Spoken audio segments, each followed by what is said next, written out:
Среди гостей, прибывших в регион по случаю празднования Дня города, был и вице-президент Афганистана генерал Абдул-Рашид Дустум. Дважды герой Афганистана Дустум с осени 1996 года боролся против режима талибов. Свою борьбу с экстремистами он продолжил уже после падения движения «Талибан» при президенте Хамиде Карзае в должности заместителя министра обороны.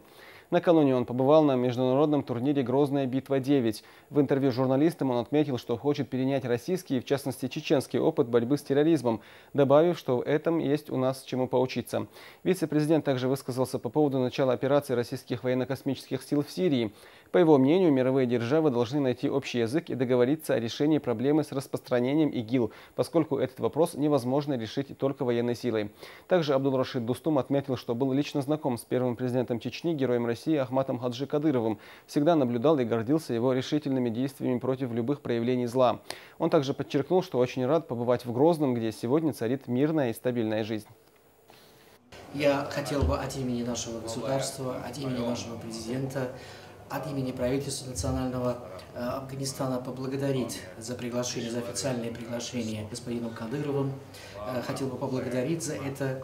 Вы понимаете, что в моей республике такие мероприятия, которые сейчас происходят здесь, в вашей республике, достаточно нечасты.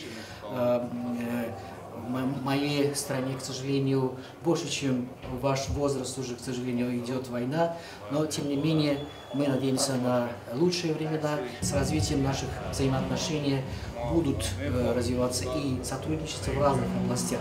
Отрадно, что уважаемый президент Республики Чечни, господин Кадыров, активно ведет борьбу с международным терроризмом.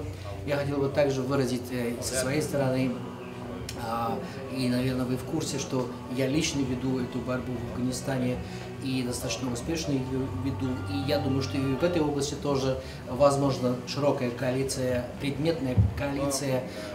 Я также прекрасно осведомлен о том, что господин Кадыров в достаточно тесных взаимоотношениях с господином Путиным, который также ныне выступает за интересные инициативы в области борьбы с международным терроризмом. Я думаю, что наша кооперация в этом смысле будет развиваться. Естественно, что эту борьбу надо всемирно вести, и разные страны совместно и сообща нужно вести с этим злом эту борьбу. Я бы предложил великим державам такое предложение, чтобы как можно глубже углубить свои координации, свои действия, еще лучше координировать в борьбе с этим злом, то есть с ИГИЛ. Мы видим, какие зверства совершают ИГИЛ. Мы видим, как легко они отбирают жизнь у людей. Мы видим, с какой жестокостью они убивают женщин, убивают детей. Следовательно, для остановки этих зверств, этих людей, нужно объединиться. Злая, мощная пропаганда о религиозности, о религии, о том, что надо религию защищать каким-то образом, именно взяв оружие в руки. И я убедился, находясь короткое время еще в вашей республике, что здесь царит ислам, здесь есть прекрасная мечеть. И я был свидетелем того, как на ринге борцы, вступая в борьбу, они начинают это с молитвы, и при этом читается молитва. То есть, если они борцы за веру, пожалуйста, они могут вместо 5 времени совершения намаза совершить 100 намазов в день. Никаких им здесь запретов нет. Пусть приезжают в свои страны, и здесь этот ислам процветает и соблюдают все свои традиции. Открытие Владимиром Путиным огромной мечети в городе Москве. Казалось бы, не мусульманское государство, собственно, российская или Москва, но там открывается самая огромная мечеть, самая красивая мечеть, за огромные затраты, миллионы были потрачены на построение этой красивейшей мечети. Не говоря про таких государств, как Казахстан, как Узбекистан, которые являются собственными мусульманскими государствами. И везде в этих странах процветает ислам, соблюдаются все постулаты ислама, и никакой необходимости в ведении террористической деятельности за интересы ислама не существует.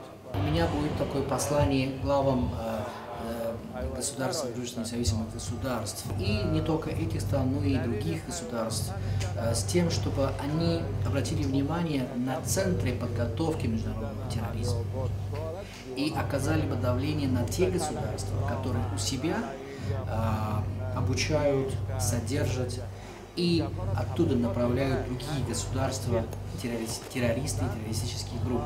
Что еще хотел бы сказать вам, чтобы вы вокруг своего главы республики, господина Кадырова, объединились, народ Чечни бы объединился вокруг своего президента, поддержал бы его в его старании в развитии этой республики.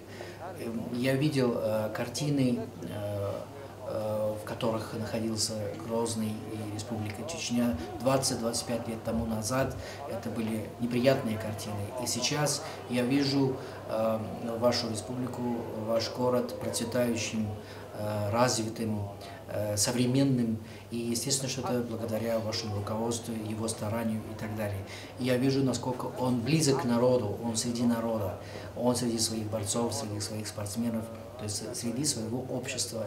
И не теряйте этого президента и поддерживайте его во всех его усилиях. Господина Ахмада Кадырова, Хаджи Ахмада Кадырова. И я его знал лично, и позже я наблюдал за ним и по средствам массовой информации. Я знаю, что он очень многое сделал для мира, для установления мира в вашей республике.